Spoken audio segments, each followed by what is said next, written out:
Canal Novel e Fanfic Narradas. Fanfic O Senhor dos Anéis, o Lorde das Estradas. Capítulo 291. Como sempre, ondas de calor ondulavam pelo campo de batalha, agitando cabelos com mechas pretas e brancas. Na torre de vigia atrás de Levi, Bard baixou seu grande arco, quase tão alto quanto ele próprio, respirando fundo para acalmar seu coração acelerado. Sob o gesto entusiasmado de Levi, que acenou com os 2 polegares para cima, ele exibiu uma expressão de orgulho. Nesse instante, o descendente do antigo senhor de Dali, Girion Bard, o arqueiro, parecia ter retornado à sua juventude. Ele ainda era aquele arqueiro cujas habilidades até mesmo os elfos elogiariam, sem o menor sinal de declínio em sua destreza. Contudo, juntamente com o orgulho, Bard também soltou um pequeno suspiro de alívio. Meu amigo, desta vez finalmente pude te ajudar, mesmo que apenas um pouco. Ele falou em voz baixa, depois se virou para olhar para outra torre de vigia, elevando a voz para gritar. Quantos pontos você acha que aquele meu tiro me rendeu, Ban? Após ser reconhecido, o pai idoso imediatamente fez questão de se exibir para seu filho competitivo. E Ban ficou claramente estupefato com essa jogada audaciosa. Você poderia fazer assim? Tudo bem, esqueça o placar. Você venceu.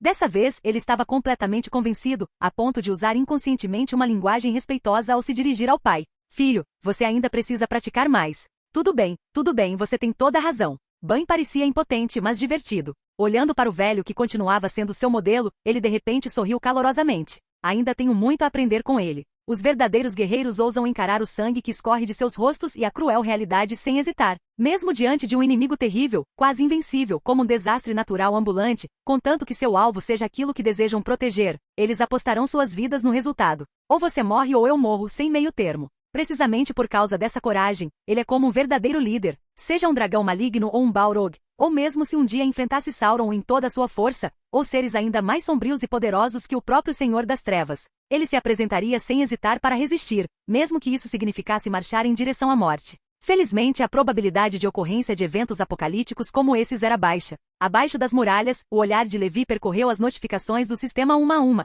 e então se fixou no cadáver gigantesco do Balrog. Essa criatura deixou cair uma quantidade considerável de material útil. Levi se agachou, agarrando primeiro as chamas vermelho escuras que ainda saltavam pelo corpo do Balrog. É chama de Udun. Este foi o mesmo objeto que Sauron usou para despertar o Balrog de seu sono. Udun significava inferno na língua negra. Chamá-lo de fogo infernal não era exagero. Essas chamas ardiam sem qualquer suporte ou base, aparentemente sólidas, mas de alguma forma semelhantes a partículas em sua natureza. Sua temperatura era ligeiramente superior à das chamas comuns da queima de madeira. O contato direto certamente causaria queimaduras graves, mas, felizmente, o estoque permitia contê-las com segurança. Por mais que estivessem irritados, entrar no inventário significava se comportar. Além de uma pilha de chamas de Udun, o Balrog não deixou cair nada particularmente útil. Suas partes do corpo, pele, garras, asas, cauda, ossos, não eram materiais excepcionalmente resistentes em comparação com o que Levi já possuía. Não havia muita utilidade prática ali. Só aquela cabeça com chifres parecia suficientemente intimidadora.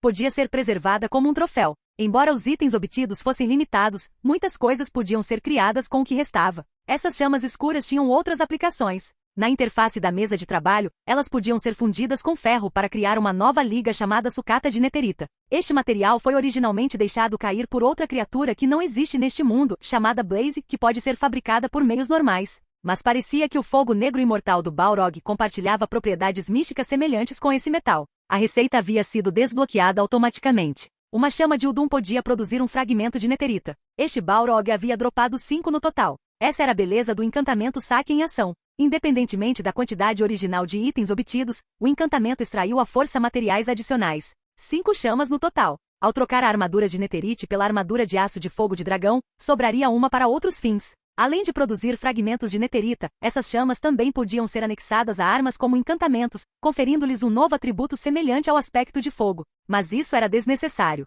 completamente redundante para o seu equipamento atual. Melhor guardá-los como lembranças raras da batalha. Após recolher todos os despojos, Levi arrastou o enorme cadáver do Balrog para longe dos muros da cidade, a fim de evitar assustar os cidadãos desnecessariamente. Assim, o lendário demônio do mundo antigo foi jogado sem cerimônia à beira da estrada, morto e descartado como um inseto enorme. Ei, Thorin! Voltando para as paredes, Levi acenou energicamente. Que bom que tudo terminou bem, Levi. Thorin aproximou-se e abraçou Levi com força num abraço de guerreiro. Impressionante! Eu vi a batalha inteira. Aquele Balrog estava completamente em desvantagem contra você. Você não sabe, quando surgiu, senti o próprio céu escurecer. Minha visão se encheu de uma névoa vermelha flamejante e um brilho de calor. Eu nem conseguia ver sua figura claramente em meio a tudo aquilo. Eu realmente não sei como aquela dupla de pai e filho conseguiu acertar os tiros. Isso também me lembrou de algo. Se tivéssemos reforçado e engrossado o portão principal de Erebor antes, aquele demônio não teria tido nenhuma chance de escapar para fora, ou sequer chegar a essas muralhas. Ha ha ha. Levi riu com um visível constrangimento, um som nervoso que continha tanto desconforto quanto impotência.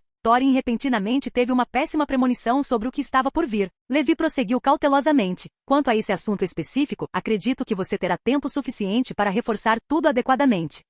Incluindo todo o interior de Erebor, de cima a baixo. Aliás, você não acha que a decoração original já estava ficando um tanto antiquada? Aquelas estalagens, mercados, forjas, grandes salões, todos usados continuamente por milhares de anos. Substituí-los e renová-los provavelmente seria bom para o moral, não é? Você tem alguns pontos válidos. Coisas que duram milhares de anos comprovam sua robustez fundamental. Espere um momento. No meio de sua resposta, Thorin percebeu subitamente as implicações. Ele olhou fixamente para Levi, com um crescente horror estampado no rosto. Levi desviou o olhar deliberadamente em direção às montanhas distantes. Naquele momento, os anões ainda não sabiam que Erebor havia sido completamente transformada em ruínas danificadas pela batalha por dois combatentes extremamente diligentes. Sem falar dos espaços interiores. O exterior era uma completa zona de desastre. Os rios próximos evaporaram-se em vapor, as árvores transformaram-se em cascas carbonizadas e o outrora imponente portão de Erebor ondulava com fumaça negra. Bum! O grande sino de alarme acima caiu subitamente de seu suporte, o estrondo sacudindo o cérebro de Thorin até que ele começou a zumbir. No momento em que a morte do Balrog foi confirmada sem sombra de dúvida, os anões de todo o vale romperam em júbilo, saltando e comemorando esse feito lendário.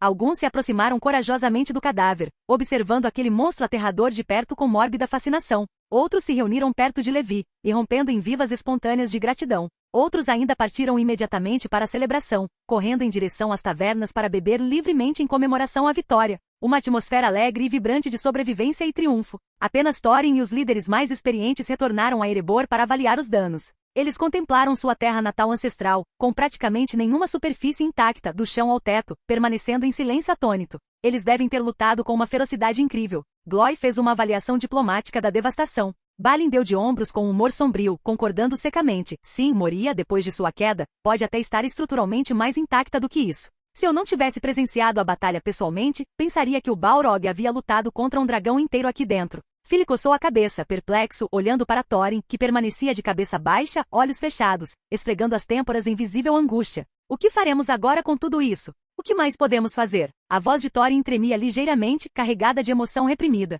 Ele respirou fundo, tentando se acalmar, e então, de repente, abriu os braços em sinal de rendição. Vamos tomar um drink forte primeiro.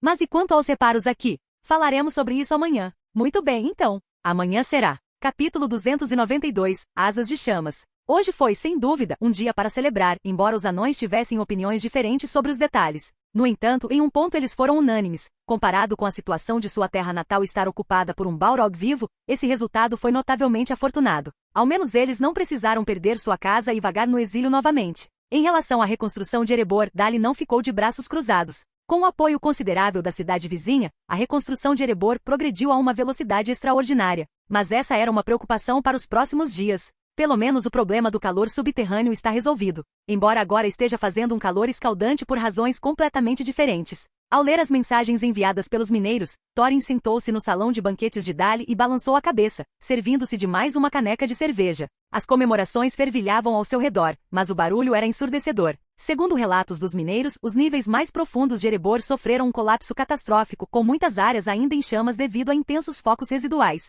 A temperatura interna permanecia perigosamente alta. Sem uma solução, as operações de mineração não poderiam ser retomadas por um bom tempo. Fiquem tranquilos, são problemas menores. Afinal, eu ainda estou aqui. Levi brindou com ele, virando sua bebida de um só gole, satisfeito. Gelado e refrescante. Suspirar. Não se preocupe com esses incêndios. Na pior das hipóteses, eu mesmo irei lá e jogarei alguns baldes de água para apagá-los. Ouvir você dizer isso me deixa muito mais tranquilo. A testa franzida de Thorin relaxou, e seu apetite melhorou visivelmente. Em relação aos extensos danos causados a Erebor, este rei idoso sob a montanha estava apenas expressando uma frustração compreensível. Mas se lhe perguntassem quem culpava o guerreiro despreocupado ao seu lado, ele não conseguiria fazê-lo. A alternativa teria sido muito pior. Bardo. Levi acenou para alguém que se aproximava. Verdadeiramente impressionante. Depois de todos esses anos, sua mira continua impecável, suas mãos ainda mais firmes do que eu me lembro de quando jogava Little Pink. Bard sorriu, sentindo-se completamente satisfeito com o elogio. Já fazia muito tempo que eu não participava de uma ação desse tipo. Fiquei muito feliz por ainda poder contribuir de forma significativa em combate.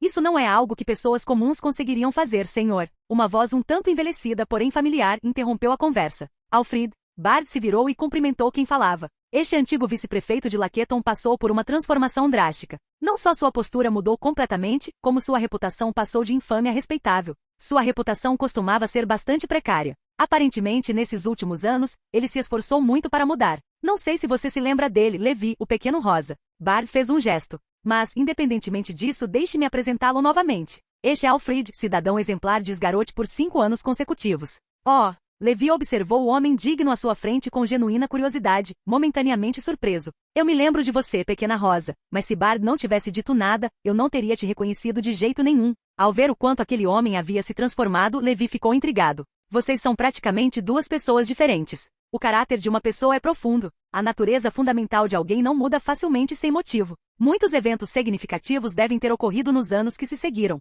Meu senhor, a expressão de Alfred tornou-se solene. Por favor, não se surpreenda. Simplesmente escolhi a vida em vez da morte quando tive a opção. Eu queria viver. Lord Bard me deu essa oportunidade. Oportunidades como essas eu desperdicei inúmeras vezes. Cada chance perdida quase me custou a vida, e após cada fracasso, alguém misericordiosamente estendia a mão mais uma vez. Ao encarar aquela mão pela última vez, finalmente entendi. Não era zombaria nem alguém me chutando quando eu já estava no chão, mas uma chance genuína de redenção e sobrevivência. Meu senhor, o senhor criou as condições para que tais oportunidades existissem. Lord Bard estendeu essa mão a mim pessoalmente. Alfred fechou os olhos, curvando-se ligeiramente para ambos os homens. Levi assentiu com a cabeça em sinal de aprovação. A capacidade de reforma é admirável. Fico muito feliz em ver que vocês fizeram mudanças tão positivas. Você se tornou um verdadeiro homem de valor. Alfred endireitou-se com visível orgulho. Esse é o elogio mais valioso que recebi em todos esses anos. Após uma breve pausa, ele olhou para o rosto inalterado de Levi e acrescentou cuidadosamente. O tempo é implacável com a maioria, meu senhor,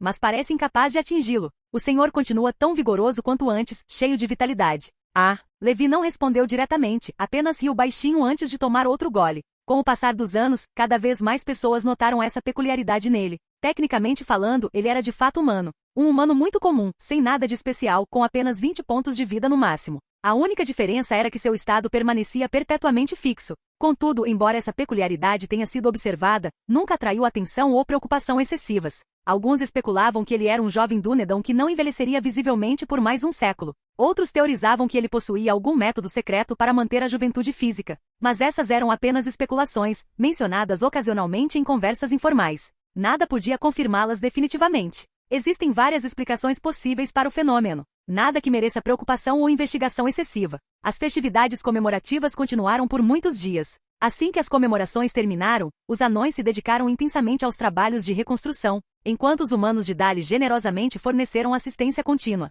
A vida voltou à rotina normal, embora sempre que as pessoas tinham momentos de folga, não conseguiam evitar falar sobre o demônio de fogo que emergiu das profundezas. O ano de 2962 seria lembrado como o ano em que uma ameaça catastrófica, despertada das profundezas subterrâneas, foi pessoalmente eliminada por Levi. Após derrotar completamente o Balrog, sua cabeça decepada foi exibida em local de destaque no portão da cidade. Todos os transeuntes não conseguiam deixar de olhar para aquele crânio enorme, com chifres e assustador, maravilhados com a realidade por trás das histórias. Os rios evaporaram, a própria luz do sol foi eclipsada, toda Erebor foi quase destruída. Seu poder excedia ao dos dragões de fogo. Mas alguém provou ser ainda mais forte. Os historiadores pegaram em suas canetas com um propósito renovado. Os livros de história ganharam mais um evento lendário digno de registro. Seus volumes reunidos tornaram-se cada vez mais espessos. Após permanecer em Dali por algum tempo, Levi retornou a Road Seed Keep e desceu até sua forja subterrânea particular. Ele colocou as chamas de Uldum e os lingotes de ferro no forno de liga. Um metal quente e incandescente de cor amarelo-alaranjada brilhante emergiu do processo de fundição. Sucata de Netherite. Sua placa peitoral de Netherite recebeu uma melhoria significativa. O valor da armadura aumentou de 8 para 10 pontos, e a resistência também melhorou substancialmente. Após aprimorar a placa peitoral de Netherite, Levi recuperou suas asas de Elytra, fundindo-as com a placa peitoral na mesa de ferreiro para criar uma placa peitoral de Elytra flamejante. No instante em que vestiu a peitoral de Elytra flamejante, Levi sentiu os arredores brilharem dramaticamente. Sua capa comum pegou fogo repentinamente, reduzindo-se a cinzas em instantes. Em vez da capa, surgiram duas asas de planador formadas inteiramente de chamas vivas. A partir desse momento, ele poderia planar e voar, mantendo a proteção total da armadura. No entanto, ao examinar seu reflexo, Levi coçou a cabeça com um leve desânimo, exageradamente chamativo. O design da couraça flamejante era agressivamente feroz, deliberadamente ostentoso em estilo. A própria couraça queimava e brilhava intensamente. O calor que irradiava dela impediria que pessoas comuns se aproximassem em segurança. Combinado com enormes espinhos na armadura dos ombros, padrões chamativos em tons de laranja e amarelo por toda a superfície, além de 2 asas flamejantes que constantemente deixam um rastro de fogo atrás dele. Esse equipamento era excessivamente chamativo. Tão chamativo que Levi se sentiu genuinamente desconfortável. Além disso, é genuinamente perigoso. Se usado casualmente pelo território, provavelmente ninguém, exceto a pequena Rosa, ousaria se aproximar dele. Chegar perto demais causaria queimaduras. Simplesmente andar por aí exigiria alertar constantemente os cidadãos para manterem distância. Muito inconveniente para o dia a dia. Após breve reflexão, Levi decidiu reservar a armadura flamejante como equipamento especializado para combate aéreo e ambientes de fogo extremo. Para operações terrestres normais, ele continuaria usando seu conjunto de aço de fogo de dragão. Em termos de segurança, o aço de fogo de dragão oferecia proteção superior. Ele fornecia um valor total de armadura 6 pontos maior que o conjunto flamejante, com resistência 8 pontos maior. As vantagens do conjunto Blazing residiam em permitir o voo com élitro, fornecer efeitos especiais úteis para combater em ambientes com muitas chamas e conceder resistência à repulsão. Funcionalidade ligeiramente superior em situações específicas, mas a defesa geral permaneceu um tanto deficiente em comparação com sua armadura principal. Considerando tudo de forma abrangente, o conjunto Blazing normalmente serviria como uma opção de reserva e um trunfo na manga, permanecendo no estoque até ser realmente necessário. No entanto, quando as circunstâncias finalmente exigissem seu uso, certamente causaria uma impressão espetacular. Capítulo 293. A fortaleza perdida nas profundezas do mundo. Morcegos fugiram de lugares escuros em voos dispersos. Quando Balrog foi destruído, o povo de Dali se alegrou muito. Os anões da Montanha Solitária comemoraram com igual fervor. Levi, que havia obtido novos materiais e alcançado status lendário, era o mais feliz de todos. Mas certos indivíduos distantes em Mordor não puderam compartilhar dessa alegria. Os sorrisos desapareceram completamente de seus rostos. Seja em Minas Morgul ou na própria Torre Negra, tudo ficou em silêncio. Os Nazgûl permaneceram mudos em seus conselhos. Até mesmo a sombra negra, semelhante a uma pupila vertical dentro das chamas, mergulhou em pensamentos profundos e perturbados. A situação tinha escalado além das expectativas. Originalmente, de acordo com observações anteriores, o Balrog deveria ter sido capaz de lutar contra aquele guerreiro até um empate ou até mesmo obter uma ligeira vantagem, mas a realidade provou o contrário. Quem poderia imaginar que ele melhoraria seu equipamento de forma tão drástica? Se a avaliação de Sauron estivesse correta, a nova armadura incorporava elementos derivados de dragões. O homem aparentemente havia pesquisado e extraído algo profundo dos próprios grandes dragões, a ponto de o antigo Balrog se mostrar completamente inferior. Sauron achou os resultados desta pesquisa genuinamente tentadores. Como um dos artesãos mais poderosos, dominando as técnicas de forja mais avançadas da Terra-média, Sauron sentia uma curiosidade considerável por esses desenvolvimentos. Ao que tudo indicava, as criações de seu antigo mestre, Morgoth, possuíam um potencial ainda maior, que aguardava urgentemente o desenvolvimento e a exploração adequados. No entanto, a prioridade deste assunto pode ser adiada por enquanto. Sauron recordou aquela sensação peculiar de dias atrás. Quando Levi leu a língua negra inscrita na caixa de invocação, o poder de Sauron desceu seguindo a ressonância da língua sombria pelo mundo, chamando o demônio de fogo adormecido nas profundezas subterrâneas. Sim, um Balrog despertou e atendeu ao seu chamado. Mas mais de uma pessoa respondeu àquele chamado. Nas profundezas extremas sob os vastos campos de neve do extremo norte, múltiplos ecos intermitentes e caóticos reverberaram pela escuridão. Aquelas existências ancestrais pressentiram o chamado sombrio, mas, devido à imensidão da distância e ao bloqueio imposto por uma barreira impenetrável,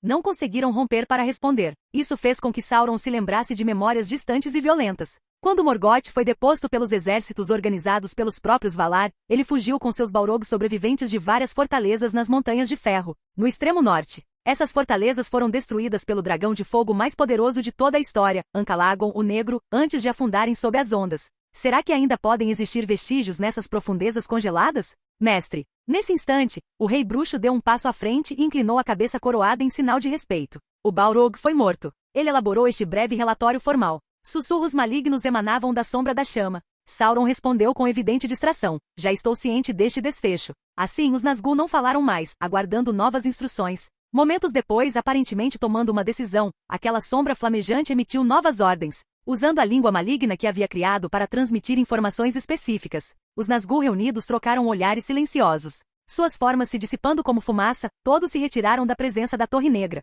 O rei bruxo permaneceu estacionado em Minas Morgul. Seu papel tinha dupla função: monitorar e opor-se a Gondor constantemente, ao mesmo tempo que fornecia cobertura para certas operações secretas. Ano 2963. 3 Nazgûl partiram secretamente de Mordor. Eles saíram pelas montanhas de cinzas ao norte de Mordor, contornando cuidadosamente todos os territórios dos povos livres. passando pelas terras de Rum e continuando implacavelmente para o norte até alcançarem os ermos congelados e inabitados ao norte da Montanha Solitária e das Montanhas Cinzentas. Esta era a região de Forodvite. Este vasto campo de neve branca era verdadeiramente uma terra de frio extremo. Seu estado congelado não se devia apenas a fatores geográficos naturais. O frio intenso que permeava tudo continha intenções malévolas, resquícios do poder corruptor de Morgoth. Contudo, essa região extremamente desolada não era completamente desprovida de vida. Nas regiões relativamente temperadas do Cabo Ocidental, alguns humanos resistentes ainda sobreviviam. Eles usavam roupas de pele grossas e isolantes durante todo o ano, um estilo de vida bastante primitivo em comparação com o dos reinos do sul. Por diversas razões históricas, nos poucos registros que os mencionavam, eles eram chamados de Lossot, ou Homens de Neve. Na Terra-média, sem consultar especificamente livros obscuros, poucos sequer sabiam da existência de um grupo étnico como esse no extremo norte gelado. Ao longo dos últimos 1000 anos, apenas os Rangers mantiveram um contato mínimo com eles. A interação significativa mais recente envolveu os Guardiões recuperando o Anel de Barad-dûr, que estava sob a custódia de Aragorn. Embora chamado de recuperação, o processo em si havia sido surpreendentemente amigável. Afinal, essa relíquia da família Isildur fora originalmente presenteada aos Lossot por um antigo rei Arthedain como agradecimento pela ajuda crucial prestada em tempos sombrios. É claro que o alvo dos Nazgûl não tinha nada a ver com esses Homens da Neve. Na verdade, os espectros podem nem saber que tais pessoas existiam nessas terras devastadas. Embora o território dos Lossot ficasse relativamente perto da antiga Angmar durante as guerras ancestrais, eles se realocaram coletivamente para lugares que nem mesmo o Rei Bruxo conseguia alcançar, escapando de sua terrível visão e evitando com sucesso o envolvimento nesses conflitos catastróficos.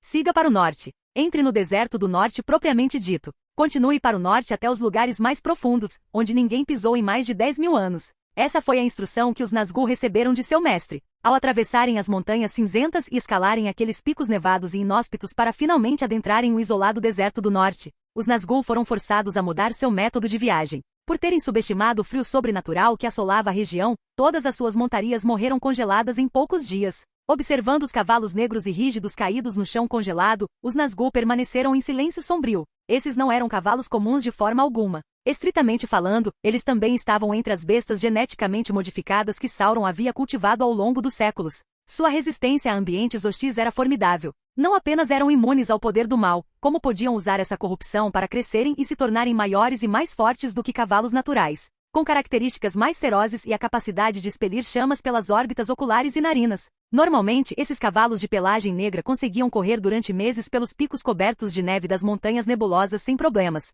mas ali congelaram completamente em poucos dias de exposição ao frio. Parecia que quanto mais perto se chegava das regiões centrais do deserto do norte, mais severa e sobrenaturalmente penetrante se tornava a invasão do frio. A forte nevasca encobriu os cadáveres dos cavalos negros em poucas horas. Os Nazgûl continuaram silenciosamente a pé, caminhando passo a passo metódico em direção a lugares ainda mais profundos e abandonados. Alguns cavalos não significavam nada. Comparadas às ordens diretas do dono, essas perdas eram totalmente insignificantes. A viagem monótona e tediosa, praticamente sem comunicação, prosseguiu por um longo período. Os Nazgûl simplesmente avançavam pela rota designada, aproximando-se constantemente de uma área-alvo relativamente vaga que seu mestre havia pressentido. Eles caminharam assim por vários meses intermináveis. Após escalar mais uma montanha nevada e varrida pelo vento, os movimentos de um Nazgûl cessaram subitamente. Ele ergueu a mão enluvada, tentando flexionar os dedos, mas sentiu uma rigidez incomum e uma resposta hesitante. Como o espírito desencarnado que possui uma armadura encantada para a interação física, ele não deveria experimentar sensações físicas de forma alguma. Mas agora essa concha estava se tornando um tanto rebelde à sua vontade. Essa sensação de comandar claramente o corpo, mas experimentar um ligeiro atraso na execução dos movimentos, era profundamente desconfortável e antinatural. Continue avançando. O Nazgûl que primeiro notou as anormalidades corporais alertou seus companheiros, golpeando também sua própria armadura e movendo deliberadamente suas articulações, sacudindo a geada e o gelo acumulado sobre o metal. Os outros dois Nazgûl reagiram de forma semelhante. Seus corpos produzindo sequências de sons agudos e quebradiços enquanto o gelo rachava e se desprendia. Verdadeiramente bizarro e perturbador. Os Nazgûl não eram humanos. Nem o espírito nem a armadura possuíam temperatura em qualquer sentido convencional. De acordo com os encantamentos sombrios e o design da armadura, isso não deveria ser possível. Eles sempre foram os que causavam frio e pavor para os outros, nunca o contrário. Precisamos estar perto agora. O Nazgûl que caminhava à frente olhava fixamente para uma direção específica, e a premonição no que restava de sua consciência se tornava cada vez mais forte a cada passo. Passaram-se mais alguns meses de viagem exaustiva na imensidão branca e atemporal. O Nazgûl mais avançado parou subitamente, erguendo uma das mãos para deter seus companheiros. O que o mestre queria que investigássemos deveria estar dentro desta região geral. Ele se lembrou de todo o mapa da Terra-média, tal como conhecer em vida e na não-morte. Eles provavelmente já estavam bem perto da extremidade norte do continente. Caminhando apenas um pouco mais, eventualmente chegariam à costa congelada do mar que o circundava. Separem-se. Procurem sistematicamente por esse lugar. Assim os 3 Nazgûl se separaram, cada um seguindo em uma direção diferente através dos campos de neve sem características marcantes. Como essa missão de investigação tinha parâmetros frustrantemente vagos, sem saber precisamente o que procurar, nem ter orientações específicas além de coordenadas gerais, os Nazgûl encontraram obstáculos consideráveis durante a execução. Seu progresso foi extremamente difícil. 3 dos servos mais poderosos de Sauron simplesmente vagaram pelos campos de neve desolados durante vários longos anos, vasculhando sistematicamente a imensidão branca. Até que finalmente o Nazgûl chamou seus companheiros dispersos através de sua conexão sombria. Diante de uma fenda montanhosa danificada parcialmente oculta por gelo ancestral, ele pressentiu uma malevolência extrema emanando das profundezas. Era uma malícia de eras passadas, dos próprios dias antigos. Esse ódio concentrado poderia até mesmo perturbar profundamente os Nazgûl corrompidos. Muito tempo depois, os 3 Nazgûl se reuniram no local descoberto, avançando cuidadosamente pela fenda da montanha e descendo para a escuridão. Ninguém no resto do mundo sabia exatamente o que eles descobriram naquele deserto gélido localizado no extremo norte do continente, nem o que vivenciaram posteriormente naquelas profundezas sem luz. O que se confirmou posteriormente foi que eles haviam perdido completamente seus corpos físicos. Seus espíritos foram forçados a vagar como espectros por um tempo agonizantemente longo pelo mundo das sombras antes de finalmente retornarem ao abraço sombrio de Mordor. Quando os 3 Nazgûl reapareceram em Mordor meses depois, talvez ainda influenciados pelo frio sobrenatural do deserto do norte, Sauron chegou a sentir um arrepio persistente emanando desses 3 espíritos que retornavam, algo que deveria ter sido impossível. Mestre, o líder Nazgûl relatou com o que parecia urgência em sua voz oca. Descobrimos uma passagem que leva às profundezas mais extremas do mundo, escondida atrás de uma fenda montanhosa danificada. Abaixo dessa passagem jaz uma fortaleza subterrânea destruída de proporções imensas. Dentro delas residem muitas coisas que reconhecemos muito bem das guerras antigas. Ele fez uma pausa significativa. Mas elas são ainda mais profundamente malignas e corruptas do que nós mesmos nos tornamos. Capítulo 294. A Grande Muralha. Após a batalha contra o Balrog na Montanha Solitária, a paz se estabeleceu na região por um longo período. Os anos seguintes transcorreram sem incidentes graves que ameaçassem os povos livres. Durante esse período, os guardas florestais estacionados perto de Road Sidkeep, em Ithemwars, finalmente mapearam a geografia dessa vasta região selvagem e começaram a avançar de forma constante para o interior do deserto a cada ano. À medida que suas patrulhas avançavam, descobriram muitos edifícios danificados e ruínas do Reino Caído de Arnor espalhadas pela paisagem desolada. Utilizando essas estruturas antigas como alicerces, os guardiões estabeleceram novas fortalezas sobre as ruínas, fortalecendo continuamente as defesas e resistindo firmemente aos remanescentes de Angmar ao norte e às tribos orcs do Monte Gundabad, na extremidade norte das Montanhas Nebulosas. As terras solitárias desfrutavam de uma paz recém-conquistada. Das colinas do sul às colinas do norte, das colinas do tempo aos montes dos Trolls perto de Valfenda, toda essa região não apresentava mais nenhum vestígio de orcs ou Trolls rondando a região selvagem. Mas essa segurança teve um preço.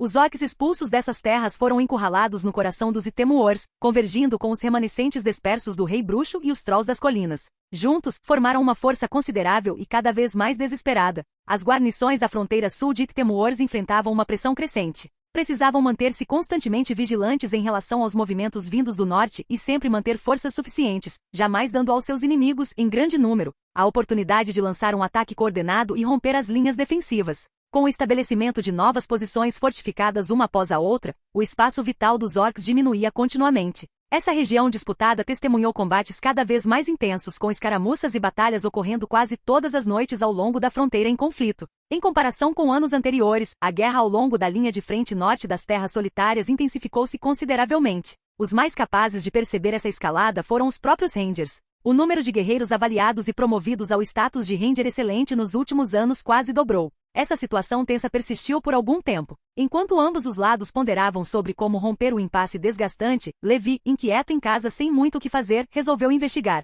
Ele observou aquele deserto sombrio, perpetuamente coberto de neve, e a acalorada linha de frente disputada, com seus constantes combates de vai e vem. Após breve reflexão, ele pegou seus blocos de construção e começou a conectar as fortalezas que os Rangers haviam estabelecido sobre as ruínas do antigo posto avançado do Reino de Arnor, continuando em seguida a estender a construção para ambos os flancos. Ele simplesmente continuou construindo dessa forma por vários anos, eliminando inúmeras ondas de ataque de orcs ao longo do caminho. abatendo inúmeros trolls e destruindo sistematicamente fortalezas inimigas que ameaçavam a obra. Ano 2967, Estação da Primavera. Uma grande muralha que atravessava toda a extensão dos Ictemuors foi concluída, bloqueando o avanço de um grande número de inimigos de Angmar e do Monte Gundabad para fora das terras protegidas. Diante dessa imponente barreira sem fim à vista em nenhuma das direções, as hordas de orcs sentiram apenas um desespero avassalador. O longo impasse foi finalmente quebrado. Tornará-se um beco sem saída para as forças das trevas. Utilizando a grande muralha como um alicerce sólido e uma barreira impenetrável, a pressão operacional sobre os Rangers diminuiu drasticamente.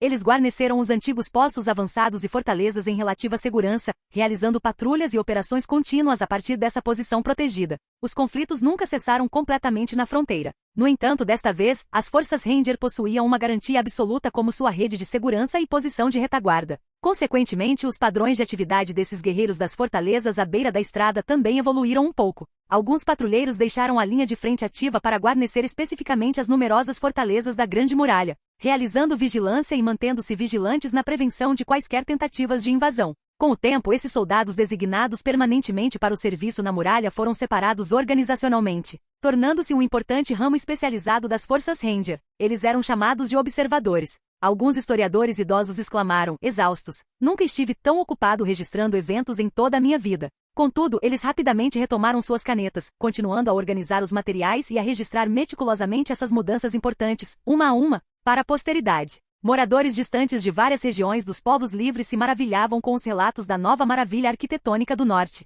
Enquanto isso, os Rangers das proximidades que testemunharam a construção em primeira mão, jamais esqueceriam as cenas que presenciaram. Aquela figura solitária, erguendo bloco após bloco com determinação incansável, construindo muralhas dia após dia em distâncias impossíveis, ficou gravada para sempre na mente de muitas pessoas. A memória se transformou em histórias que se espalharam por toda a Terra-média. Mais um ano se passou em relativa tranquilidade. Ano de 2968, primavera. Levi caminhou para o sul para visitar Dali. Como sempre, a cidade à beira do lago parecia próspera e vibrante. Talvez pela 100ª vez, ele se acomodou em sua cadeira habitual junto à janela, esperando confortavelmente que Bard terminasse de preparar o chá fresco. Como ele invariavelmente escolhia esse lugar em cada visita, o assento havia se tornado essencialmente domínio exclusivo de Levi. Os outros o evitavam instintivamente por respeito. Até mesmo Bard sempre trabalhava na cadeira oposta quando lidava com tarefas administrativas. Esse arranjo significava que não importava que horas Levi chegasse sem avisar, ele podia se sentar imediatamente sem uma saudação formal. Se houvesse assuntos de trabalho a tratar, eles conversavam diretamente. Caso contrário, simplesmente batiam papo amigavelmente enquanto tomavam o chá da tarde. Às vezes, Ben também se juntava a eles. Ele pegava uma cadeira em algum lugar da sala e se posicionava ao lado da mesa modesta. Ali, ajudava o pai com parte da papelada enquanto ouvia a conversa dos dois homens, ocasionalmente encontrando momentos para contribuir com suas próprias observações. Fui demasiado ingênuo nas minhas suposições. Remexendo no armário em busca de petiscos, Bard continuou. Nunca imaginei que depois de apenas alguns anos, o mundo ganharia outra estrutura digna de ser chamada de verdadeira maravilha arquitetônica. Eu realmente quero viajar para o norte e ver com meus próprios olhos até onde essa grande muralha se estende de verdade. Na verdade, não é tão extraordinariamente longo assim. Não acredito nessas palavras modestas nem por um instante. Bard aproximou-se, carregando uma variedade de petiscos e os dispôs sobre a mesa. Sobre esse assunto em particular, Levi não insistiu mais. Deu um gole no chá e perguntou sobre questões mais imediatas. Como tem sido a situação em Erebor ultimamente? Bard, acomodando-se na cadeira em frente enquanto organizava os refrescos, respondeu. A maioria das áreas danificadas já foi totalmente reparada. Tudo parece bastante renovado e impressionante. Você deveria vir mais tarde para ver com seus próprios olhos. É muito bom ouvir isso. Levi assentiu com aprovação, e então voltou sua atenção para Ben. Este jovem, não, agora deveríamos chamá-lo de um guerreiro experiente e maduro, serviu continuamente em Dali desde que se formou na academia de Road Sidkeep. Atualmente ele ocupa o prestigioso cargo de comandante militar de Dali, sem receber qualquer favoritismo especial por conta da posição de seu pai. Ben conquistou o cargo exclusivamente por meio de suas habilidades comprovadas e fortes recomendações da comunidade. O tempo passa incrivelmente rápido. Aquele jovem estudante entusiasmado de anos atrás atingiu a plena maturidade e provou ser digno de grandes responsabilidades. Levi sentiu-se genuinamente comovido com a passagem dos anos. Bard ecoou o sentimento, com um significado sutil por trás de suas palavras. Sim, ele de fato terá que assumir responsabilidades ainda maiores em breve. Vai prolongar a sua estadia nesta visita? De forma bastante incomum, ele estendeu um convite específico a Levi com um propósito óbvio. Claro que sim. Levi concordou prontamente, embora a curiosidade tenha transparecido em sua expressão. Ele reconheceu que aquele cauteloso Bowman não falaria sem um bom motivo. Bard não deixou suspense. Estendeu a mão e deu um tapinha afetuoso no ombro largo de Ban, anunciando com evidente orgulho: nosso jovem vai se casar no mês que vem, com uma mulher gentil e linda que ele realmente ama. O rosto de Levi se iluminou com um sorriso genuíno, enquanto ele olhava diretamente para Ban. Notícia excelente. Verdadeiramente excelente. Parabéns aos dois. Ele colocou a mão no outro ombro de Ban e acrescentou carinhosamente: então com certeza ficarei mais um mês para testemunhar a união deste casal apaixonado. Sob os olhares afetuosos e ligeiramente brincalhões de duas figuras paternas que o flanqueavam à esquerda e à direita, Ban parecia um tanto sobrecarregado, com as mãos quase emaranhadas de nervosismo. Independentemente de sua idade real este ano, ou de quão impressionante e imponente fosse sua presença em sua função oficial, naquele momento específico naquela sala, ele era simplesmente um jovem enfrentando a importante transição da vida. No entanto, apesar das brincadeiras leves dos dois homens que deixaram sua expressão um tanto contida e o fizeram hesitar sobre o que dizer, Ban sentiu-se profundamente reconfortado no âmago do seu ser. Diante dele estavam dois pilares de sua vida. Um era seu pai biológico. O outro, embora não fosse parente de sangue, fora como um segundo pai ao longo de sua vida. Em todos os momentos mais importantes, Ban podia sentir sua presença e experimentar sua graça orientadora. Na companhia desses dois homens, Ban sentia-se completamente seguro e profundamente acolhido. Considerando que o mês seguinte marcaria um dos momentos mais alegres e importantes da vida, ele não conseguiu evitar que um sorriso irresistível se formasse em seus lábios. Não é este o momento mais feliz da vida de uma pessoa? Capítulo 295, Festa e Festa. Quando os ramos do salgueiro começaram a brotar tenros botões, a neve à beira da estrada havia derretido completamente, revelando a grama verdejante por baixo. Dali deu as boas-vindas a um dia feliz, com o início da cerimônia de casamento de Ban no grande salão. Sob o testemunho coletivo de inúmeros parentes e amigos, o noivo alto e bonito e sua noiva pura e bela trocaram votos. Trocaram alianças, prometendo compromisso eterno um ao outro. Ao lado do casal, Bard, vestido formalmente, liderava os aplausos com uma expressão de profunda satisfação paterna. Outros parentes e amigos se reuniram embaixo, junto com muitos moradores que vieram participar da celebração, e aplaudiram com entusiasmo, enchendo o salão de calor e alegria. Normalmente em uma cerimônia de casamento, os recém-casados, ocupando a posição de maior destaque, atrairiam toda a atenção. Mas, estranhamente, do outro lado do casal, havia uma figura impossível de ignorar. Os olhares de muitas pessoas insistiam em se voltar para aquela direção, apesar de seus melhores esforços. Excelente, verdadeiramente excelente. Levi também aplaudiu, oferecendo suas sinceras bênçãos. Simultaneamente ele mergulhou em lembranças. Ao se lembrar da primeira vez que conheceu aquele garoto, Ben tinha apenas 11 ou 12 anos, e era obrigado a esticar o pescoço para cima ao falar, com os olhos cheios de inocência infantil. Na primeira vez que a criança o chamou de tio, Levi estendeu a mão e mal precisou levantá-la para bagunçar os cabelos da criança carinhosamente. Ora, Ben não era mais baixo que o próprio Levi, obrigando Levi a esticar o braço consideravelmente para lhe dar um tapinha no ombro em sinal de parabéns. Aqueles olhos, antes ingênuos, ganharam maturidade e firmeza, juntamente com uma ambição determinada por tudo que a vida oferecia. Era assim que o crescimento se parecia. A cerimônia de troca de alianças chegou ao fim. Ban conduziu sua esposa através dos parentes e convidados reunidos, chegando finalmente diante de Bard e o abraçando com força. Isso marcou o estabelecimento formal da própria casa por Ban, tornando-o verdadeiramente independente e possuidor de sua própria família. O rosto de Bard irradiava satisfação, com um sorriso tão largo que rugas de expressão se formaram em sua testa. Após abraçar o pai, Ban conduziu sua esposa até Levi. Os dois se curvaram respeitosamente diante dele. Assim que a expressão de Ban demonstrou hesitação quanto ao protocolo adequado, Levi proativamente abriu os braços, dando ao jovem um abraço caloroso. Ban se assustou por um instante, antes de relaxar imediatamente e abrir um sorriso genuíno. Claro, o tio Levi nunca foi uma figura inacessível e distante. Mesmo que algum morador aleatório de repente quisesse abraçá-lo, provavelmente não lhe seria recusado, desde que não tivesse mais intenções. Nossa, que quente! Ben moveu as mãos silenciosamente para uma posição mais segura. Após o término do abraço, Levi empurrou gentilmente Ban e sua esposa para a frente, encorajando-os a continuar suas rondas. Continuem assim, vivam bem juntos. Levi disse com carinho, voltem sempre que quiserem. Estamos todos aqui para vocês dois. Ban olhou nos olhos dele e assentiu com emoção. Enquanto os recém-casados se retiravam, observando as costas deles, Levi ergueu uma sobrancelha ao notar que a expressão de Ban parecia um tanto sofrida. Suas mãos, em particular, pareciam visivelmente avermelhadas. Levi olhou para a armadura de aço de fogo de dragão que ainda vestia. Ah, esqueci de trocar de roupa. Aquele abraço acabou queimando a pobre criança sem querer.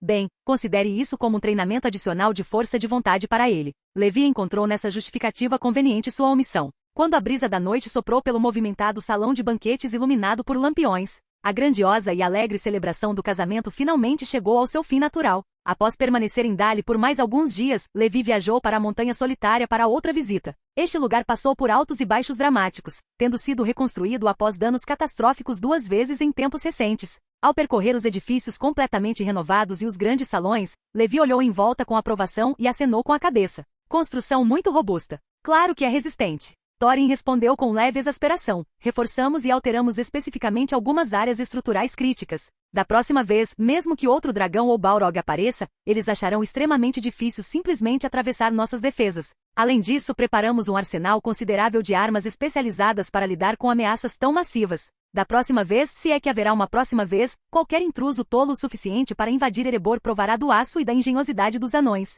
Provavelmente não haverá uma próxima vez, pensou Levi em silêncio. Desde a morte do Balrog, os anões nunca mais sentiram nenhuma anomalia semelhante ou ameaça subterrânea. Sua cabeça decepada permanecia em destaque nas muralhas da cidade como troféu e aviso. Mesmo que as populações de dragões gélidos que habitavam os ermos do norte decidissem repentinamente voar para o sul em busca de conquista, teriam que considerar seriamente se eram mais fortes que o Balrog caído antes de tentar qualquer coisa. Salvo acidentes catastróficos, os anões prosperariam de forma estável dali em diante, pelo menos livres de inimigos que não pudessem enfrentar. Após concluir sua visita de avaliação da restauração da Montanha Solitária, esta rodada de visitas e inspeções territoriais foi concluída de forma satisfatória. Levi atravessou o portal do Nether mais uma vez, retornando diretamente ao forte da beira da estrada. À medida que o clima mudava da primavera quente para o verão escaldante, e depois do calor opressivo para o ar ligeiramente fresco e revigorante do início do outono, as pessoas reconheciam que o outono, a estação que coexiste com a colheita e a desolação, estava chegando de vez. Meados de setembro.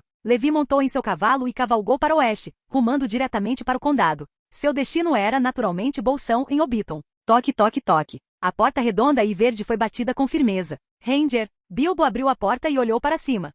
Levi. Já faz muito tempo. Ele avançou animado para um abraço. Levi rapidamente trocou de roupa, vestindo suas roupas de viagem habituais, para garantir que o hobbit idoso não se queimasse acidentalmente. Já faz muito tempo, Bilbo. Levi inclinou-se ligeiramente para retribuir o abraço da maneira correta. Ver você ainda tão animada e cheia de vida me deixa completamente tranquila. Estou ótimo. Bilbo, agora com rugas bastante visíveis em seu rosto curtido pelo tempo, deu essa resposta enfática. Minha idade atual é exatamente aquela em que um hobbit possui o máximo de vigor e força. Não fique aí parado na porta. Entre imediatamente. Seu timing é perfeito. Estou preparando um magnífico chá da tarde. Bilbo falou com energia, depois, sem dizer mais nada, virou-se e dirigiu-se diretamente para a cozinha. Às suas ordens. Levi acenou levemente com a cabeça, com a cortesia tradicional, entrando na familiar toca de hobbit. Ao pronunciar essa frase em particular, o corpo de Bilbo parou por um instante, em sinal de reconhecimento. Então, o seu rosto demonstrou profunda nostalgia. Já faz tanto tempo que não os vejo. Enquanto organizava os legumes frescos que havia comprado mais cedo, Bilbo continuou melancolicamente. Já se passaram 19 anos desde a última vez que vi Balin e Gandalf. Tenho contado o tempo, sabe? Eles devem estar extremamente ocupados com assuntos importantes. Mas, falando em visitas, estou planejando viajar para o leste e vê-los pessoalmente no ano que vem. Por falar nisso, enquanto Levi examinava aquele quarto de hóspedes perpetuamente vazio que outrora ocupará, Bilbo perguntou de repente com curiosidade. Por que você resolveu vir nos visitar agora? Levi interrompeu sua inspeção e caminhou até o lado de Bilbo na aconchegante cozinha. Deu um palpite. Ele simplesmente olhou para Bilbo com uma expressão expectante. Bilbo manteve uma expressão completamente séria, encarando-o com uma seriedade teatral. Os dois permaneceram completamente imóveis, envolvidos nesse absurdo duelo de olhares por um longo período. PFFT. Ha. Levi foi o primeiro a ceder, incapaz de manter a fachada, e caiu na gargalhada. Jamais me esquecerei da festa de aniversário de um velho amigo. Ao ouvir essa confirmação, Bilbo também abandonou sua farsa. Seu rosto se iluminou com surpresa e alegria genuína. Eu sabia. Eu tinha certeza absoluta de que você se lembraria. Como campeão de enigmas que havia derrotado o próprio Gollum, o raciocínio de Bilbo permanecia bastante afiado. Acontece que certas coisas ditas por ele mesmo não tinham o mesmo elemento de surpresa. Como sempre, Levi não decepcionou suas expectativas. Hoje era 21 de setembro. O aniversário de Bilbo seria amanhã, dia 22 de setembro.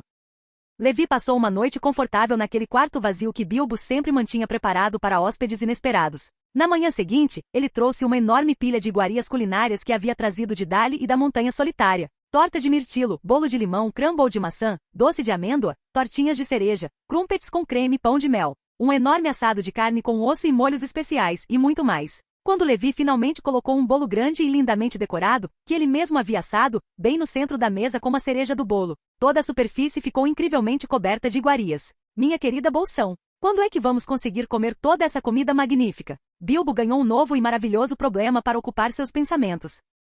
Capítulo 296. Um convite para um banquete. Arrotar. Na noite do aniversário de Bilbo, sentado contente à mesa, ele soltou um arroto satisfeito e, em seguida, lançou um olhar apreciativo para a comida que ainda restava nos diversos pratos e travessas espalhados pela superfície. Mais da metade do banquete permanecia intocada. Absolutamente delicioso, mas sinceramente não consigo comer mais nada. Embora. Ele fez uma pausa, pensativo. Acho que conseguiria tomar mais uma taça pequena de vinho, na verdade. Ele olhou para Levi com olhos esperançosos. E você? Gostaria de se juntar a mim?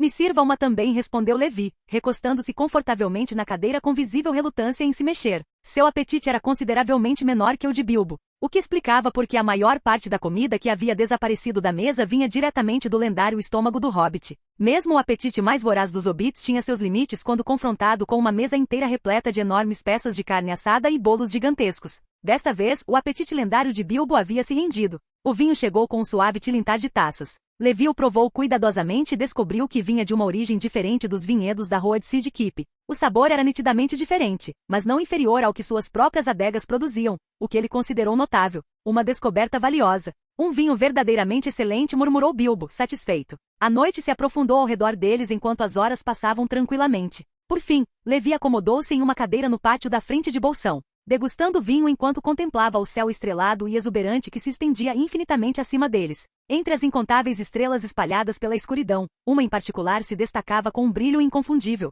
Brilhava com tamanha intensidade que dominava o céu noturno. A Estrela da Esperança. Ou mais precisamente, a Estrela de Elendil. A rigor, não era propriamente uma estrela no sentido convencional. A luz brilhante que emanava dela provinha de uma Silmaril que Elendil usava eternamente na testa. Para além dos portões distantes do mundo nos céus, Elendil pilotava aquela que era considerada a mais bela nave já construída. A Vingilot circulava constantemente o mundo em patrulha incessante. Elendil também era pai de Elrond. Por incontáveis eras, Elrond observou em silêncio seu irmão gêmeo, que escolheu se tornar mortal, e então, geração após geração, seus descendentes envelhecerem, definharem e perecerem vítimas de infortúnios imprevistos. Quem poderia realmente dizer quais emoções o preenchiam nas noites claras, quando ele erguia a cabeça por acidente, contemplando aquela estrela brilhante com plena consciência de seu significado? Toda a existência de Elrond foi permeada por tragédias e despedidas, transbordando de sofrimento devido a inúmeras perdas. Mesmo assim, ele permaneceu forte, bondoso e firme, apesar do peso que carregava. O olhar de Levi acompanhou a estrela de Elendil no céu, movendo-se a um ritmo quase imperceptível pelos céus,